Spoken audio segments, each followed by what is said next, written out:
Hoy tenemos en exclusiva a Juan Sebastián González, quien fue asesor del vicepresidente Joe Biden en la Casa Blanca y actualmente le asesora sobre asuntos latinos para la actual campaña presidencial del candidato demócrata. Bienvenido, Juan Sebastián. Te tengo que preguntar, los años que pasaste como parte del equipo del presidente Obama, los 8 años, y tuviste con el vicepresidente Joe Biden, ¿cuántos años en total? Casi 3 años.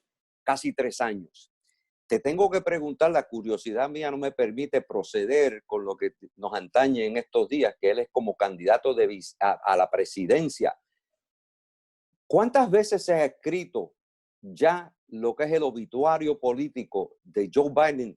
¿Y te sorprende verlo aquí como el candidato formal de los demócratas? No, definitivamente no. Y Gerson, gracias por la invitación. Desde el inicio de su carrera como senador, todo el mundo pensaba que él iba a perder, pero él tenía una estrategia de comunicar un mensaje dirigido a los votantes, a la clase media, y tuvo éxito en el Senado. Y él ha sido un senador muy exitoso, un vicepresidente sin igual. Y al inicio de la campaña, cuando la gente no siempre regresaba a nuestras llamadas, apoyando al vicepresidente, sabíamos que iba a ganar porque tenía él la propuesta y el plan necesario para llegar a la Casa Blanca.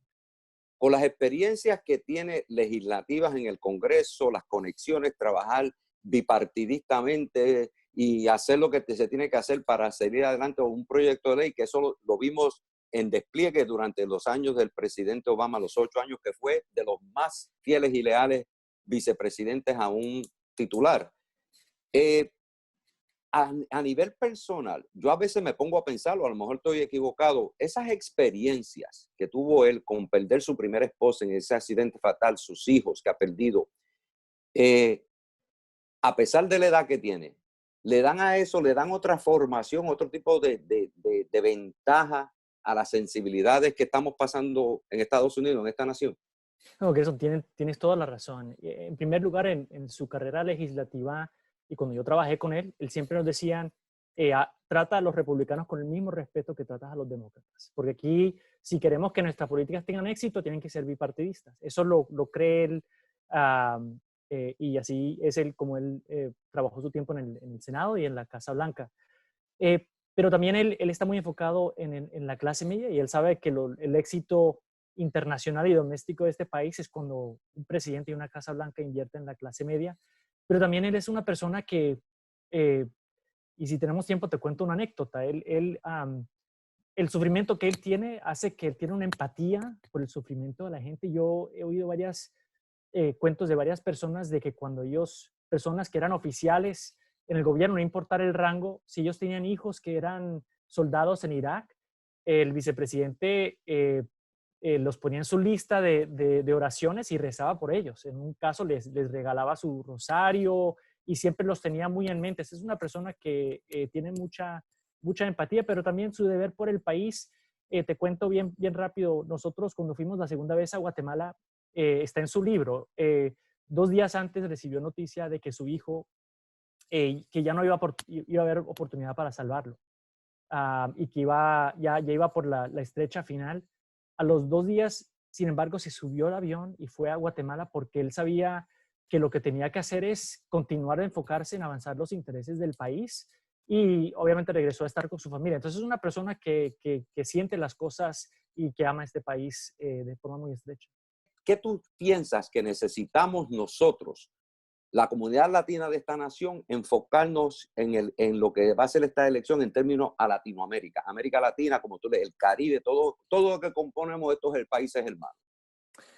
Bueno, excelente pregunta, Gerson, porque yo cuando escribí ese artículo hablando sobre cómo podría ser una política del vicepresidente de la región, lo escribí basado en mis experiencias. Yo viajé con él viajó a Latinoamérica 16 veces y yo como vicepresidente, yo lo acompañé, creo que fueron 8 viajes y lo vi a él en la acción. Entonces, comencé a hablar en ese artículo un poco sobre cuáles podrían ser sus políticas y cómo los anuncios de su campaña hablan sobre las prioridades que él tendrá en Latinoamérica. Yo diría que la primera prioridad es Norteamérica, porque como mientras los Estados Unidos trata de combatir el coronavirus y de fortalecer la economía de este país, lo tiene que hacer con sus aliados de Canadá y México. No hay de otra forma. El tema migratorio es algo donde tiene que colaborar y eso llevará a la relación bilateral con México a un nivel estratégico que tal vez no se ha visto en el pasado.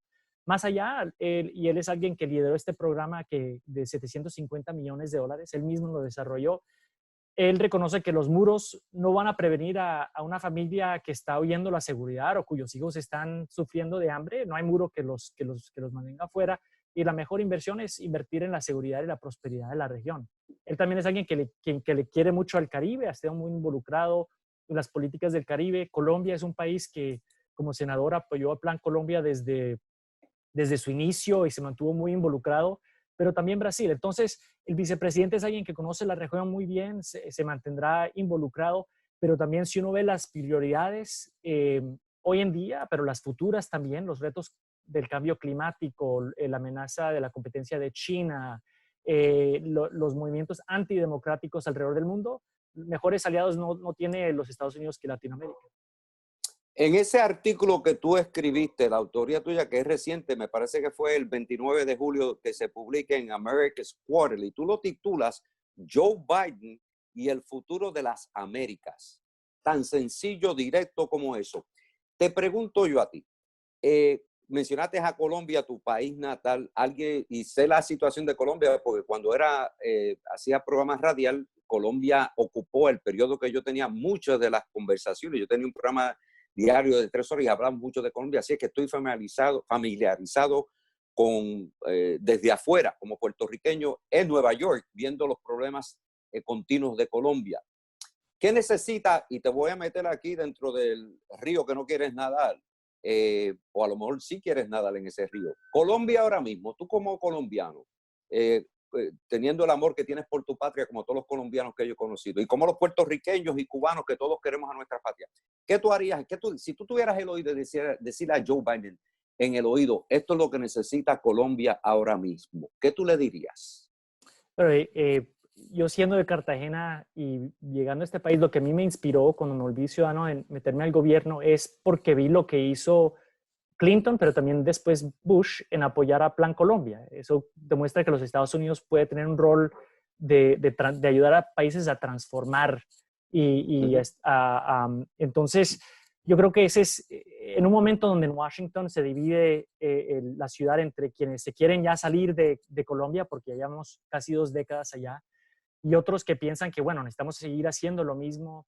El vicepresidente, siempre cuando estaba yo con él hablaba sobre el potencial de la relación bilateral, que Colombia era la pieza clave en la región y que teníamos que apoyar a una Colombia segura y próspera, y eso tendría implicaciones regionales y globales positivas. Colombia hoy en día tiene unos retos enormes, que son el flujo migratorio de Venezuela, obviamente el coronavirus, como el resto de la región, un acuerdo de paz en donde todavía no hay acuerdo de cómo se debe implementar, y también retos de seguridad.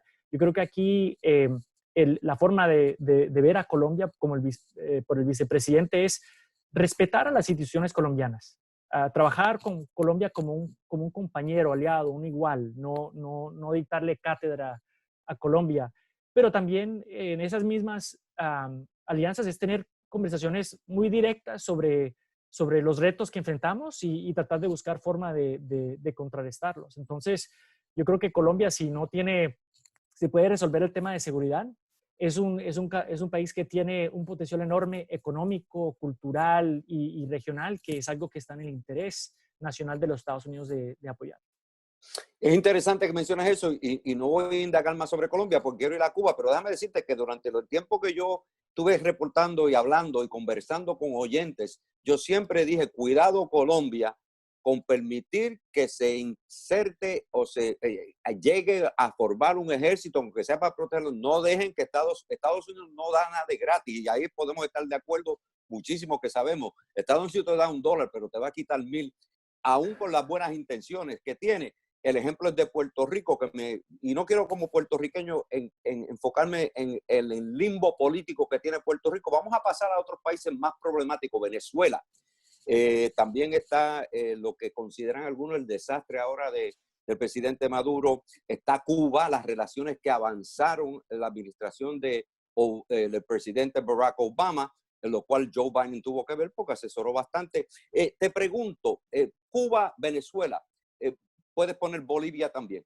¿En qué manera tú crees que el presidente, si es que llega a tener ese título, el presidente Biden va a lidiar con estos países que para muchos son problemáticos y simplemente están ejerciendo sus derechos equivocados, para bien o para mal, o en su infinita sabiduría o en su infinita estupidez? Ellos han decidido por sí solos lo que va el destino del país. ¿Cómo tú crees que el presidente, o él está abierto a diferentes ideas, a nuevas formas de lidiar con estos tres países, Bolivia, Venezuela y Cuba? Bueno, yo diría que el tema de Cuba es uno en donde, en primer lugar, yo no creo que él entiende por qué la administración Trump ha impuesto límites en las remesas y en el viaje. Eso no está haciendo nada para apoyar el futuro democrático del país y es más, está separando a las familias. Eso no. Entonces, él ha dicho públicamente que la primera cosa que hará es eliminará esos límites, porque en muchos lugares los mejores embajadores de nuestros valores como americanos es el pueblo americano. Entonces, que tengan esos enlaces. Pero también el tema de Cuba y de Venezuela están lidiados y no debemos de cortar los canales de diálogo con el pueblo cubano y eso y con el régimen, ¿no? Yo creo que con el régimen, cuando uno tiene un intercambio diplomático, no es un premio, sino que es un acto subversivo para promover los derechos humanos y empoderar al pueblo cubano como protagonistas de su propio futuro. Y ese será el enfoque del vicepresidente, lo ha dicho públicamente. En cuanto a Venezuela, aquí el tema de Venezuela también incluye a Rusia, a China y a Turquía en estos días. Tenemos que reconocer, Maduro es un dictador y está concentrando el poder, está tratando de, bueno, ya ya se ha robado las elecciones de la Asamblea Nacional en diciembre. Eso lleva a un camino donde una administración Biden podría incrementar la presión, pero hacerlo de una forma mucho más estrecha, porque las sanciones unilaterales son comprobadas que no funcionan, tienen que ser coordinadas de una forma mucho más amplia y diseñadas de una forma inteligente. Pero también tenemos que enfocarnos en la situación humanitaria. Tenemos que hacer que dejen entrar ayuda y ayudar también a países como Colombia, que tienen ya 2 millones de venezolanos en el país. Pero también, por último, a quienes han robado del pueblo venezolano o que han apoyado las violaciones de derechos humanos, pues los vamos a buscar. Estén donde estén, no van a poder escapar a los Estados Unidos y vamos a retornar cada dólar que se ha robado de Venezuela. Y en cuanto a Bolivia, es complicada la situación en Bolivia, porque Evo Morales obviamente no era un santo, ¿no? Y él es alguien que atacó las instituciones de Bolivia para mantenerse en el poder, pero la respuesta, aunque uno sea de izquierda o derecha, de centro, no importa, uno tiene que respetar las reglas institucionales que garantizan la democracia. Entonces, el gobierno de Añez, que es de transición, tiene que respetar a los periodistas y la voz que ellos dan al debate político. Tienen que respetar las instituciones del gobierno y no replicar las mismas cosas que hizo Morales, solo porque él lo hizo. Entonces, yo creo que en nuestras alianzas y nuestras relaciones, aun cuando uno tiene una amistad cercana con un país, a veces tiene las conversaciones más difíciles porque esperamos mucho más de nuestros aliados. Sin embargo, Juan Sebastián, tengo que hacer un apunte aquí para que pienses. Hablaste de la relación que tiene Maduro con Rusia, pero similar relación tiene entonces el presidente actual Trump con Rusia, con Putin, que son como que están enamorados, como un romance de esos que uno no se explica. En la manera de ganarse la presidencia, un Joe Biden se enfrenta al destruido país, a la nación, que en prácticamente menos de 4 años ha hecho Donald Trump. En similar actitud de no respetar la democracia, todo eso que mencionaste de Maduro lo ha hecho el presidente actual de Estados Unidos en menos tiempo. Entonces, yo te entiendo la conversación, pero a veces tú sabes, como que me da un frío, pues si eso, ¿quiénes somos nosotros para predicar democracia si estamos en ropa interior? Estamos por ahí en calzoncillos, hablando vulgarmente. Entonces, en eso yo espero que el presidente Biden sea más sensible al hecho de que no podemos ser los mejores modelos porque no lo hemos sido. Así que veo que también es un reto de mucha concentración y muchas iniciativas, y hacia eso voy. ¿cómo entonces, qué plan? El plan de Colombia lo entiendo, seguir apoyando. Lo que se tiene que hacer con Cuba, las relaciones que comenzaron con Obama, va bien. Lo de Venezuela no sé cómo se resuelve porque estamos acusando a alguien, estamos acusando, en palabras de Gerson Bojero, a un pillo que se llevó los millones, los miles de millones. Pero es que tenemos otro pillo aquí en Estados Unidos también. ¿Quiénes somos nosotros para decirle que aquel fue un estafador de su pueblo y engañó a su pueblo cuando este también se lleva cuántos, otorgando miles de millones de dólares, billones de dólares? Y tú lo sabes, no entremos en ese tema, pero me diste por un lado que estoy seguro que nuestros televidentes están diciendo, pero espérate un momentito, si este señor ni tan siquiera se sabe cuál es su monto total de riqueza. Habiendo dicho eso, ¿tú entiendes que el tiempo requiere para traer confianza en esta democracia, para que se pueda proyectar otra vez como, digamos, un faro de luz? Que Biden va a tener que tomar situaciones drásticas o se tendrá una reunión bilateral inmediatamente o de región que le preste atención? ¿Tú lo pondrías como prioridad en las cosas que tiene que hacer fuera del país? Definitivamente. Tienes toda la razón, Gerson. La administración Trump ha hecho un daño muy grave no solo a este país, pero también a la credibilidad internacional de los Estados Unidos y la seguridad nacional por su abrazo de Putin, Kim Jong-un en Corea del Norte. Cualquier dictador alrededor del mundo es amigo de Trump.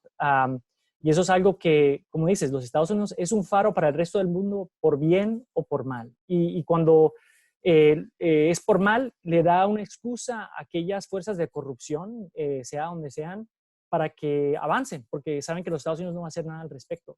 Cuando somos un modelo positivo para la región, y en este momento somos un país dividido, no somos perfectos, aquí hay desigualdades raciales, étnicas, aquí la comunidad latina no se ha tratado con dignidad a través de las décadas.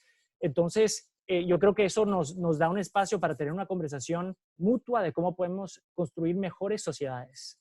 Pero será una prioridad para el vicepresidente. El dicho que va a tener una conferencia de los países democráticos para ver cómo podemos defender la democracia a nivel internacional, pero también construir y responder a las necesidades de nuestro pueblo. Porque, Gerson, como tú también muy sabes, antes del coronavirus, las protestas que se vieron en algunos de estos países, una de las razones por esas protestas eran porque habían algunos que no habían beneficiado de la prosperidad de la región. Entonces, la mejor función que tiene el gobierno es responder a quienes lo eligieron, y lo que tiene que hacer es brindar servicios, proveer seguridad y tratar de asegurar de que todo tenga acceso a justicia, y que si ellos trabajan duro, tienen la oportunidad también de prosperar. Entonces, ese es el plan doméstico para este país, pero también el plan internacional hacia donde sea. No te puedo dejar concluir con por lo menos esta intervención, sin antes preguntarte, meterte a nadar de nuevo al río que algunos no quieren nadar. Tú conoces bien cuál ha sido la política, no política de Estados Unidos, de decirle a Puerto Rico que lo resuelvan los puertorriqueños, el estatus, el limbo político. Ya se ha mencionado de Puerto Rico que hay un plebiscito, ya han habido plebiscitos. Tú conoces el historial. Sí. En términos de Puerto Rico, ¿cuál es la solución que tú le recomendarías si pudieras recomendarle a Joe Biden? Por favor, no me digas que decidan los puertorriqueños, porque los puertorriqueños no podemos decidir. Eso tiene el poder completo el Congreso estadounidense, tú sabes la historia. ¿Qué tú le asesorarías a en este tiempo tan difícil para mi isla-nación? Bueno, te puedo dar mi opinión personal, pero Biden conoce a Puerto Rico mucho mejor que Muy yo. bien. Sí. Mi opinión personal, a mí me encantaría, obviamente porque soy democrático, si estamos apoyando al Distrito de Columbia ser un estado, ¿por qué no apoyar a Puerto Rico ser un estado? Pero sí no es decisión nuestra, ¿no? O sea, nosotros no podemos imponerle esa decisión a Puerto Rico. Y yo sé que en las conversaciones que yo he tenido con el vicepresidente, él es alguien que, obviamente está la cuestión política, pero él siempre ha sido un campeón por Puerto Rico. En la Casa Blanca, él me llamaba a mi celular personalmente cuando decía, ¿qué más podemos estar haciendo? Él se metía cuando compañías querían invertir y estaba Puerto Rico compitiendo con México o con otro país. Él se metía y llamaba al CEO a decirle, ¿qué tengo que hacer para convencerte para ir a Puerto Rico? Porque hasta cierto punto el limbo en donde está el pueblo puertorriqueño no es totalmente justo para ellos. Entonces hay que buscar y apoyar pero a la vez hay que también respetar que los puertorriqueños tomen esa decisión por ellos mismos. Yo sé que no es una respuesta satisfactoria, pero yo sé que el vicepresidente, cuando yo he hablado con él y cuando estaba con la Casa Blanca, él decía, ¿qué podemos hacer por Puerto Rico? Y él lo tiene muy frente de mente. Yo sé que tendrán planes en los próximos meses de hacer un anuncio mucho más amplio enfocado hacia Puerto Rico, pero él también esta semana lanzó su agenda para la comunidad latina, que es tratar de reducir las injusticias, invertir en los pequeños negocios latinos y crear y eliminar desigualdades que existen en nuestro sistema. Y él también se ha comprometido a asegurar de que su gabinete y los miembros de su gobierno representen al resto del país, o sea, que incluyan un grupo grande de latinos, porque ahora somos la minoría más grande que va a votar en esta elección. Bueno, yo espero que esas palabras tuyas las escuche Dios y que ella nos haga caso, porque la verdad que hasta ahora han sido palabras que se lleva el viento. Gracias, Juan. Cuídate, que sigas bien. Gracias, muchas gracias. Tomemos una breve pausa. No se vayan, familia, que enseguida regresamos.